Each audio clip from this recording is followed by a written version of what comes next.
How are you? I'm great. Hey, Jay, welcome. Hey, thank you. How are you? I'm great. You're on the air. Go ahead. Well, I just have a quick question. I'm new to the faith, I guess, and I'm still considering some things. And you know of a priest that is married, and Yes. I think he came in through a rule that allows Anglican priests Yes, birth, I guess. that's right. Okay, and as somebody who was Now, Jay, real quick, Jay, understand this, that those cases are dealt with on an individual basis. I know of a former charismatic Episcopalian priest who has petitioned to be able to function as a priest, and that petition wasn't returned in the affirmative. So some are not permitted and some are. But go ahead, Jay. Sorry to interrupt. Oh, that's okay. And I just want to, first of all, state that I don't doubt this person's ability. I think from what I've seen, he's actually an awesome. But Yes. I was just wondering, like, procedurally, Right. so as somebody who was drawn in because of the I don't know how else to say it, but the strictness, so to speak, of the Catholic faith and the things that are expected of you and things like that. One of which, in the case of a priest, is about chastity, and was wondering how someone new like me, I guess, reconciles that. Sure. Well, Jay, I think what we have to understand is that a celibate clergy is a church law. It's an ecclesiastical law. This is not a matter of divine law. So the church has the authority to dispense that law in certain cases. But what the church does, Jay, is takes the wisdom, if you will, of Jesus Christ and St. Paul. And I think that's a pretty good a couple of guys to go to here. The wisdom of Jesus in Matthew 19:12. And remember, in Matthew 19:12, this is the context of Jesus calling the apostles, that he basically says, he who can keep this ought to, referring to celibacy. St. Paul in 1 Corinthians chapter 7, verse 8 says, now to the unmarried and to the widows, I would that they remain even as I am.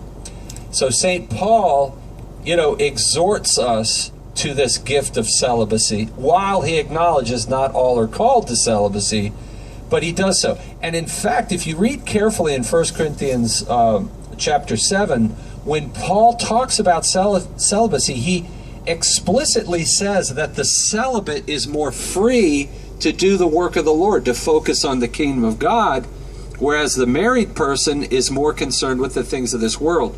So it does lend itself, and he himself as an apostle says that he is celibate and recommends it. So the church, while, not saying this is divine law, the church is taking the wisdom of St. Paul and Jesus and saying, we are going to say for our people who are called to serve God day and night in the priesthood, generally speaking, to be celibate. But that doesn't mean that that law cannot be relaxed or suspended in certain extraordinary situations. It will always be the norm in the church. But I think, Jay, in God's providence, in his providential plan, the married priests we have among the Orthodox, or not the Orthodox, forgive me, but our Byzantine Catholics, our Eastern Catholics who are in full communion with the church, have something to add. And some of these men, like you say, Jay, these converts, and I know some of them, I've been to their parishes, the Anglican Youth Parish, for example, in San Antonio. I was there not long ago, went to Mass there. Wonderful priests. But the beauty, Jay, is that we have Holy Mother Church with the wisdom to discern when it should be allowed and when it should not. And Jay, you know what? I'm so grateful to God that I am not in management. I am in sales.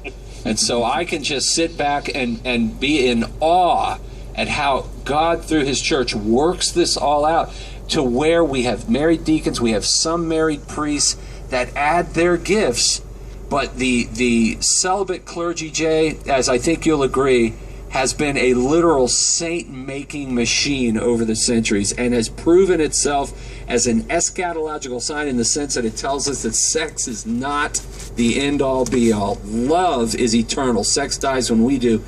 And the celibate priests and religious as well are always a sign for us. And they are, in fact, overwhelmingly, you see, the celibate priests and bishops are of incredible... And I'm going to leave you with this thought, Jay, because I could go all day on this, but we've got other callers.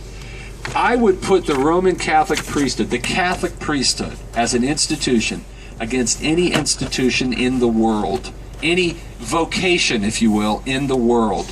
And the quality of men that we have seen for 2,000 years is head and shoulders above all.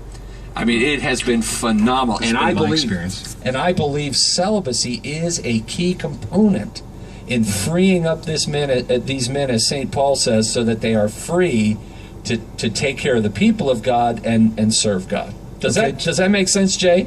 It does make sense, and it helps me understand. And yeah, I can do all the research I want and read, but until I talk to somebody like you or myself, go and talk to him. Yep. But I figured I'd start out here first. Jose, welcome.